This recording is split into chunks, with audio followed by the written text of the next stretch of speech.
നമ്മൾ ഈ എന്തെങ്കിലും എഴുതിയിട്ട് കുറച്ച് നാളം അതിന് ബ്രേക്ക് കൊടുക്കണം. കാരണം നമ്മൾ അതിൽ തന്നെ ഇരുന്ന് തല പോച്ച് നമുക്ക് അതിൻ്റെ അകത്ത് ചിലപ്പോൾ തെറ്റുകൾ മനസ്സിലാകത്തില്ല.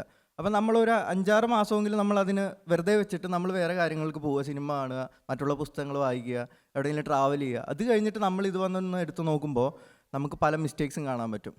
അപ്പം ഞാൻ ചെന്നൈയിൽ നിന്നിട്ട് 2 വർഷം ഇത് എഴുതി 300 പേജ് ക്ലൈമാക്സ് ഒക്കെ എഴുതി ഏകദേശം സെറ്റായിരുന്ന സമയത്താണ് 2018 എഴുതാനായിട്ട് ഇൻവിറ്റേഷൻ കിട്ടുന്നത്. അങ്ങനെ ഞാൻ ആലുവയിൽ വന്നിട്ട് ഒരു ഫ്ലാറ്റിൽ നിന്നിട്ട് എഴുതുന്നത്. അത് 1 വർഷം നിന്നിട്ട് സ്ക്രിപ്റ്റ് ചെയ്ത് കഴിഞ്ഞിട്ട് ഞാൻ ഒരു ദിവസം ഇരുന്ന് വായിച്ചപ്പോൾ എനിക്ക് അയ്യോ ഇങ്ങനെയാണോ, അങ്ങനെയല്ല വേണ്ടത് റാം കെയർ ഓഫ് ആനന്ദി എന്ന് തോന്നി. അങ്ങനെ ലാസ്റ്റ് ഞാനത് ഗൂഗിൾ ഡ്രൈവിൽ ഇപ്പോഴും കിടപ്പുണ്ടത്, ഗൂഗിൾ ഡ്രൈവിൽ അപ്ലോഡ് ചെയ്തിട്ട് ലാപ്പിൽ നിന്ന് എടുത്ത് ഡിലീറ്റ് ചെയ്തു. എന്നിട്ട് പിന്നെ ഒരു 6-7 മാസം കൊണ്ട് കോവിഡ് ടൈം ആയിരുന്നു, ആ സമയത്ത് ഇരുന്ന് എഴുതിയതാണ് ഇപ്പം കാണുന്ന റാം കെയർ ഓഫ് ആനന്ദി. അപ്പം നമുക്ക് ചിലപ്പോൾ ചില കാര്യങ്ങൾ നമ്മൾ ഇത്ര ഇരുന്ന് കഷ്ടപ്പെട്ട് ടൈപ്പ് ചെയ്തതല്ലേ, അത് ഡിലീറ്റ് ചെയ്യാൻ നമുക്കൊരു ഇതുണ്ടാവാം. പക്ഷേ അത് ബുക്കായി വന്നു പോയി കഴിഞ്ഞാൽ പിന്നെ നമുക്കൊന്നും ചെയ്യാൻ പറ്റത്തില്ല. ചെറിയ എഡിറ്റിംഗ് ചെയ്യാൻ പറ്റും, കഥ ഫുള്ള് മാറ്റാൻ പറ്റത്തില്ല. അപ്പം ആ സമയത്തും അങ്ങനെ ഒരു ധൈര്യം എടുത്തുകൊണ്ട് ഇപ്പം എനിക്ക് തോന്നുന്നത് റാം കെയർ ഓഫ് ആനന്ദി കുറച്ചുകൂടെ ലളിതമായിട്ട് സിനിമാറ്റിക്കുമായിട്ട് എനിക്ക് പിന്നെ എഴുതാനായിട്ട് പറ്റി. മുമ്പുണ്ടായിരുന്നത് റാം എന്ന് പറഞ്ഞ കഥാപാത്രം കഥ പറഞ്ഞു പോകുന്ന രീതിയിലായിരുന്നു. ഇപ്പം പക്ഷേ ഓരോ പോയിന്റ് ഓഫ് വ്യൂവിൽ കഥാപാത്രങ്ങളുടെ കൊണ്ടുവരാൻ പറ്റി.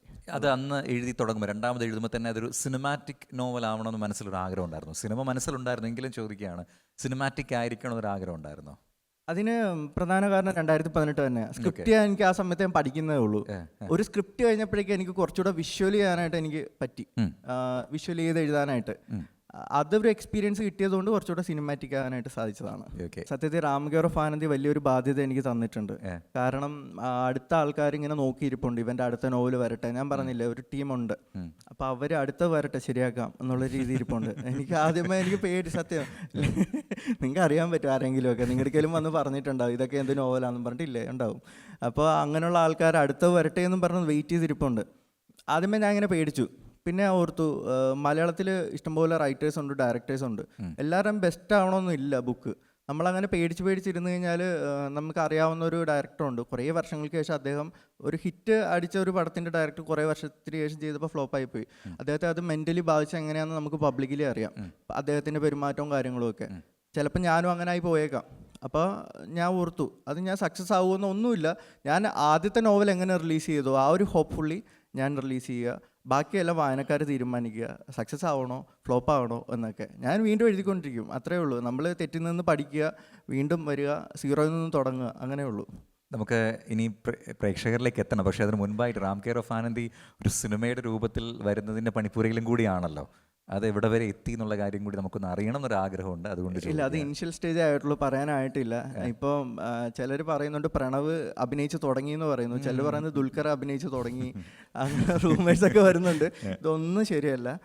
അതിപ്പോൾ ഇനിഷ്യൽ സ്റ്റേജ് സ്ക്രിപ്റ്റിങ് നടക്കുന്നേ ഉള്ളൂ. അപ്പോൾ അതിനുശേഷം നമുക്ക് എല്ലാം ഷെയർ ചെയ്യാം. നമുക്ക് ഭയങ്കര സങ്കടം വരും, എത്രയെന്ന് പറഞ്ഞാൽ നമ്മുടെ ഒരു സാധനത്തിന് നമ്മൾ കുറ്റം പറയുമ്പോൾ നമുക്ക് സങ്കടം വരും. പിന്നെ ആ സമയത്ത് ഞാൻ ചിന്തിക്കും, ഒരാൾക്ക് സ്വാതന്ത്ര്യമുണ്ട്, കുറ്റം പറയാനും പറയാതിരിക്കാനും ഉണ്ട്. അപ്പോൾ അതങ്ങനെ വിടും. ആദ്യമേ സങ്കടം വരുമ്പോൾ പിന്നെ ഞാൻ അത് വിചാരിച്ചിട്ട് അയാളുടെ സ്വാതന്ത്ര്യത്തെ നമ്മൾ മാനിക്കണം എന്ന് വിചാരിച്ച് നമ്മളത് വിടും. അതിന് വന്നിട്ട് എൻ്റെ ശബ്ദത്തിനെ പറ്റി പറയാം, നിൻ്റെ ശബ്ദം എന്താണ് ഇങ്ങനെ ആയി പോയത്. അപ്പം ഞാൻ ആലോചിക്കുന്നത് എൻ്റെ ശബ്ദം മാറ്റാൻ പറ്റുമോ? പിന്നെ ഞാൻ ഇടുന്ന വസ്ത്രങ്ങളെ പറ്റി അങ്ങനെ ബോഡി ഷേമിങ് ഉൾപ്പെടെ ചെയ്തു വരുന്ന ആൾക്കാരുണ്ട്. അപ്പം ഞാൻ ആലോചിക്കും, ഞാനൊരിക്കലും ഒരു ആക്ടറോ അങ്ങനെയുള്ള ആളൊന്നുമല്ല. അങ്ങനെയല്ല എനിക്ക് നടക്കാൻ പറ്റത്തുള്ളൂ. അല്ലെങ്കിൽ എൻ്റെ ശബ്ദം എനിക്ക് മാറ്റാൻ പറ്റുമോ? എനിക്ക് ഭയങ്കര ഇങ്ങനെ തൊണ്ട ഇങ്ങനെ പിടിച്ച് എനിക്ക് സംസാരിക്കാൻ പറ്റില്ല ഇൻ്റർവ്യൂസിന്. അപ്പം അങ്ങനെ മെൻ്റലി അങ്ങനെ ഹരാസ് ചെയ്യുക, നമ്മളെങ്ങനെ ഇല്ലാതാക്കുക, അങ്ങനെ ഒരു കൂട്ടം ആൾക്കാരുണ്ട്. അവർക്ക് എന്ത് സുഖമാണ് കിട്ടുന്നതെന്ന് എനിക്കറിയത്തില്ല. സത്യമായിട്ട് സങ്കടം വരും നമുക്ക്. ആദ്യമൊക്കെ ഞാൻ കുറേ നാൾ ഡിപ്രസ്ഡ് ആവുമായിരുന്നു. എനിക്ക് ആദ്യം തന്നെ മാർക്ക് സുക്കർബർഗിനാണ് എനിക്ക് പറയാനുള്ളത്. ഫേസ്ബുക്ക് എന്ന് പറഞ്ഞൊരു പേര് തന്നല്ലോ. അല്ല, എൻ്റെ ബുക്ക് എടുത്ത് ഞാൻ കാണാം, എൻ്റെ ബുക്കിൻ്റെ ഫസ്റ്റ് നന്ദി ഞാൻ പറഞ്ഞിട്ടുണ്ട്. എപ്പോഴും അദ്ദേഹത്തിന് ഞാൻ നന്ദി പറയാം. അദ്ദേഹത്തിന് എന്നെ അറിയത്തില്ല, പക്ഷെ ഞാൻ നന്ദി പറയും. ഞാനത് എഴുതി കഴിഞ്ഞപ്പോൾ അത് ഒരു ഫ്രഞ്ച് വെബ് സീരീസ് ആയിട്ട് ഭയങ്കര സിമിലാരിറ്റി. ഞാൻ എഴുതി പബ്ലിഷ് ആകാനായിട്ട് നിൽക്കുക. DC ബുക്സിൽ രവി സാർ ഉണ്ടെങ്കിൽ രവി സാറിന് അറിയാൻ പറ്റും. നമ്മൾ പബ്ലിഷിങ്ങിൻ്റെ ലെവലിൽ നിൽക്കുന്ന സമയത്ത് അതിൻ്റെ മുന്നത്തെ ആഴ്ച റിലീസായ ഒരു വെബ് സീരീസ് ഇത് കണ്ടപ്പോൾ നോക്കിയപ്പോൾ എക്സാക്റ്റ് സാധനം. എനിക്ക് ഭയങ്കര സങ്കടമായി പോയി. ഞാൻ സത്യം പറഞ്ഞ ഡിപ്രഷനിൽ പോയി. കാരണം 1 വർഷം ഡേ ആൻഡ് നൈറ്റ് എടുത്ത് എഴുതിയ ഒരു സാധനമാണ്. എന്നിട്ട് ആ കഥാപാത്രത്തിന് ഉറക്കമില്ലാത്തൊരു കഥാപാത്രമാണ്. അപ്പോൾ അതുപോലെ തന്നെ ഞാനിതുപോലെ നടക്കും രാത്രി എഴുന്നേറ്റ്. അത്രയും സ്ട്രഗിൾ ചെയ്ത് എഴുതിയ ഒരു കഥാപാത്രമാണ്. പിന്നെ അത് കഴിഞ്ഞിട്ട് എനിക്ക് റിയലായിട്ട് ഉറക്കമില്ലാതായി. പിന്നെ അവസാനം ഞാൻ ട്രീറ്റ്മെൻറ്റ് എടുത്തു. കാരണം നമ്മൾ ഫ്രണ്ട്സിൻ്റെയൊക്കെ പോയി ഉപദേശം തേടിയിട്ടൊന്നും ചില സമയത്ത് നമുക്ക് മെൻ്റൽ ഡിപ്രഷൻ ഉണ്ടാവും. അപ്പം നമ്മളെ ആരൊക്കെ ഉപദേശിച്ചിട്ടും കാര്യമില്ല, അതിന് കൃത്യമായ ട്രീറ്റ്മെൻറ്റ് എടുക്കണം. ചിലർ വിചാരിക്കും നമുക്ക് വട്ടാണ്, മാനസിക രോഗമാണെന്ന് ആൾക്കാർ പറയുമെന്ന്. അങ്ങനൊന്നും ചെയ്യരുത്, അങ്ങനെ വിചാരിക്കുകയേ ചെയ്യരുത്. നമ്മളൊരു ഡോക്ടറിൻ്റെ ട്രീറ്റ്മെൻറ്റ് ആവശ്യമുണ്ടെങ്കിൽ തീർച്ചയായിട്ടും പോകണം. എന്താണെന്ന് പറഞ്ഞിട്ട് നമ്മുടെ ലൈഫ് നമ്മുടെ കയ്യിലാണ്. മറ്റുള്ളവർ പറയുന്നത് കേട്ടിട്ട് ഒരിക്കലും പോകാതിരിക്കരുത്. ഞാൻ ആദ്യം എനിക്ക് നാണക്കേടായിരുന്നു. പിന്നെ അവിടെ ആലപ്പുഴ വണ്ടാനത്ത് ഒരു ഡോക്ടർ ഉണ്ടായിരുന്നു. പുള്ളിയെ പോയി കണ്ടു, സംസാരിച്ചു.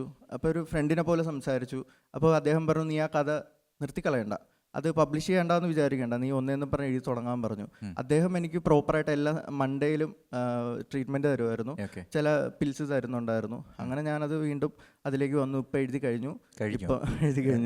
അപ്പോൾ ഇപ്പോൾ എഡിറ്റിംഗ് നടന്നുകൊണ്ടിരിക്കുകയാണ്. ജനുവരിയിൽ റിലീസാവുമെന്ന് പ്രതീക്ഷിക്കുന്നു. അടിപൊളി.